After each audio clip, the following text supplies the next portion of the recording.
After Alabama loss, Trump tests endorsement in South Carolina. President Donald Trump's support wasn't enough for Luther Strange to win the GOP nomination in Alabama's U.S. Senate race. Will the story be different in South Carolina's gubernatorial contest? Fresh off the Alabama defeat of his chosen candidate to replace Jeff Sessions, Trump is again wading into Southern, horse race politics. He visits South Carolina on Monday to appear at a private fundraiser for one of his earliest backers, Governor Henry McMaster. But some here in this ultra-red state are seeing similarities with the high-profile defeat of Trump's candidate in Alabama. Both Strange and McMaster have impeccable Republican credentials. Strange fought same-sex marriage as Alabama Attorney General. McMaster headed South Carolina's GOP for years, was its top prosecutor and was elected lieutenant governor in 2014. Both men were elevated to their current offices by appointment, not election. Strange was appointed by then-Governor Robert Bentley to take over Attorney General Jeff Sessions' Senate seat. McMaster became governor when Trump picked Nikki Haley as his UN ambassador.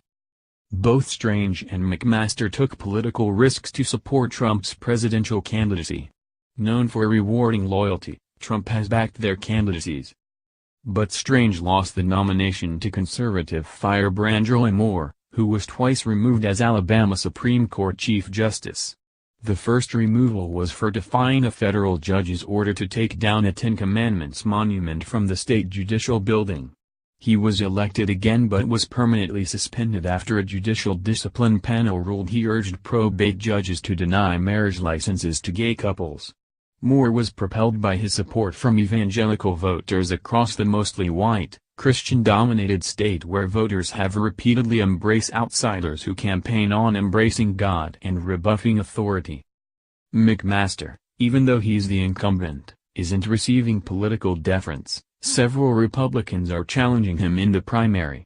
His most formidable opponent thus far is Catherine Templeton, an anti-union attorney who served Haley as head of the state's labor and public health departments.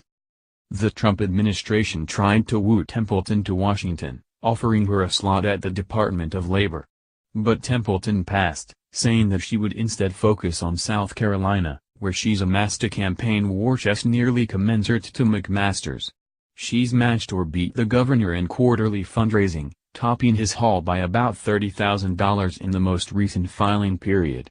Both candidates are approaching $2 million cash on hand.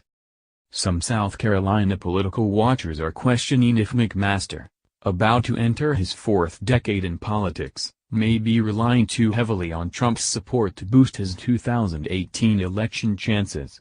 Chad Waldorf, a businessman who served in former Governor Mark Sanford's administration, said he sees the parallels with Alabama. "I respect loyalty, but it seems that Trump is again misreading the situation on the ground, getting behind the establishment candidate who was not elected to his position, running against a credible agent of change who's garnering more significant grassroots support," he said, referring to Templeton in South Carolina. "At least from the voter standpoint, it seems to me that folks eager for change are eagerly jumping on the Templeton bandwagon." Waldorf also said he was impressed at Templeton's ability to outrise McMaster. Templeton not only raised more money than the incumbent in the filing period that ended this month, but more than 90% of her donations came from donors within South Carolina, not bundlers or national action groups. McMaster's donations were also mostly from inside the state, although more than one-third of his contributions were from out-of-state donors. Templeton told the Associated Press recently her approach to fundraising has been traditional, small, weeknight gatherings, as well as weekend dove hunts and skeet shoots. Over and over, Templeton said she keeps hearing that, while people appreciate McMaster's service, it's time for change.